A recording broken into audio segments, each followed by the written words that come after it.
Oi gente, tudo bem com vocês? Hoje eu tô fazendo mais um vídeo da série 50 minutos em 5, onde eu resumo assuntos grandes da história em no máximo 5 minutos. E hoje a gente vai ter que correr muito, porque a gente vai falar de Segundo Reinado, que foi um período muito longo da história do Brasil, que houve muita coisa. O Segundo Reinado foi o governo do Dom Pedro II, que começou com o golpe da maioridade, no qual ele começou a governar o Brasil com 14 anos e terminou com a proclamação da República. Então o Dom Pedro II virou imperador, e o Brasil, antes dele virar imperador, era um país muito conturbado, com muitos problemas. Então ele decidiu que ia parar com esses problemas, centralizando o governo. Então ele tirou a autonomia dos estados, colocou mais poder nas mãos dele e instaurou o chamado parlamentarismo às avessas, que se chama parlamentarismo às avessas, que é um parlamentarismo onde, ao invés das pessoas elegerem os deputados, o Dom Pedro II que elegia os deputados. E já que ele escolhia quem mandava ou não no parlamento, ele fez isso para cada hora ele colocar uma pessoa no parlamento.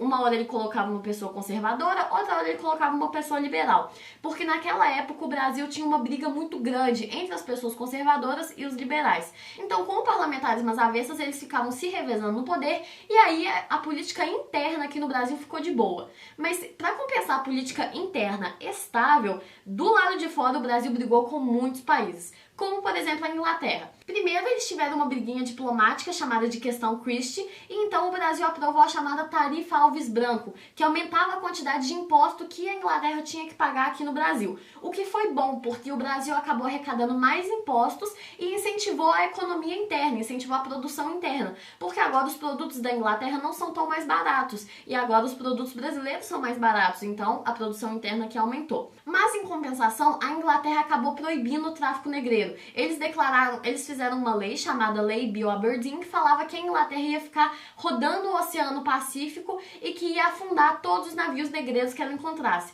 Então, diante disso, o Brasil teve que aprovar uma lei chamada Eusébio de Queiroz, que é uma lei falando que o tráfico negreiro não ia rolar mais aqui no Brasil, que a partir de agora não pode mais entrar escravo no Brasil. O que fez com que os escravos aqui dentro do Brasil ficassem muito mais caros e muito menos numerosos. E isso foi muito ruim para os latifundiários, porque eles precisavam de mão de obra escrava. Porque agora o café, durante o Segundo Reinado, o café vai se impor como principal parte da economia brasileira. O café vai ser o principal produto de exportação no Brasil e vai ser o produto que gera mais lucro, o produto mais importante para a economia brasileira.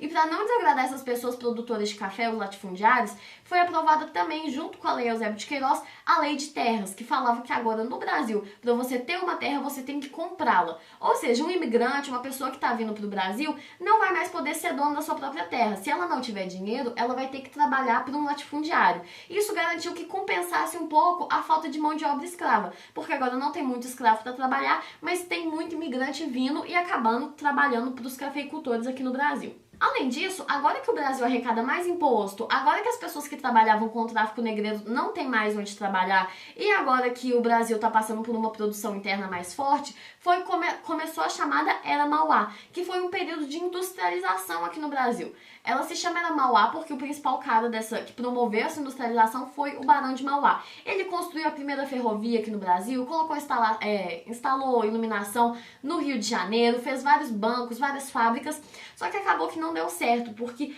a elite cafeicultora não queria dividir as atenções entre o café e a indústria. Eles não queriam que o Brasil fosse o país da indústria, queriam que o Brasil fosse o país do café. Então acabou que o Barão de Mauá fez muitas mudanças importantes, mas ele não teve apoio nenhum, ele acabou falindo e acabou a Era Mauá, tadinho. E nessa loucura toda a gente vai terminando o Segundo Reinado, porque o Dom Pedro II começou a perder o apoio da sociedade. Primeiro, a igreja parou de apoiar o Dom Pedro II, porque o Dom Pedro escolheu ignorar uma ordem lá do Papa, então a igreja permaneceu contra ele. Segundo, o exército parou de apoiar o Dom Pedro II por causa de todas as complicações da Guerra do Paraguai, e agora, com a abolição da escravidão, o Dom Pedro II vai perder também o apoio da elite, porque a Inglaterra estava pressionando muito o Brasil para acabar com a escravidão, e várias pessoas aqui no Brasil também queriam acabar com a escravidão. Então o Dom Pedro aprovou duas leis. A Lei do Ventre Livre, que declarava que todos os filhos de escravos seriam livres, e a Lei dos Sexagenários, que libertava todos os escravos maiores de 60 anos.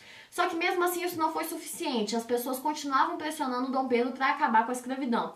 E aí quando ele fez uma viagem para a Europa e deixou a filha dele, Isabel, aqui no Brasil, tomando conta do Brasil, e ela aprovou a chamada Lei Áurea, que acabou de uma vez por todas com a escravidão aqui no Brasil. Aboliu a escravidão e libertou todos os escravos. O que foi muito bom, porque acabamos com a escravidão, mas foi muito ruim, porque com isso a elite escravista parou de apoiar o Dom Pedro II. Então agora, a igreja não apoia a monarquia, o exército não apoia a monarquia e a elite também não apoia a monarquia. Então as pessoas começaram a pensar em novas formas de governo, como por exemplo a república. Então o exército fez um golpe de estado que a população não tinha noção, por isso que muitos relatos falam que as pessoas assistiram bestializadas à proclamação da república, mas acabou sendo proclamada mesmo assim.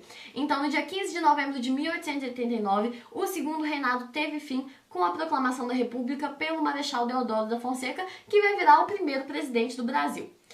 Espero que vocês tenham gostado do vídeo, espero que tenha dado para entender. Meu vídeo completo de segundo reinado vai estar aqui na descrição. Se você gostou do vídeo, dê um ipiate, se inscreva no canal e compartilhe o vídeo para todos os seus amiguinhos. Muito obrigada pela paciência, até o próximo vídeo.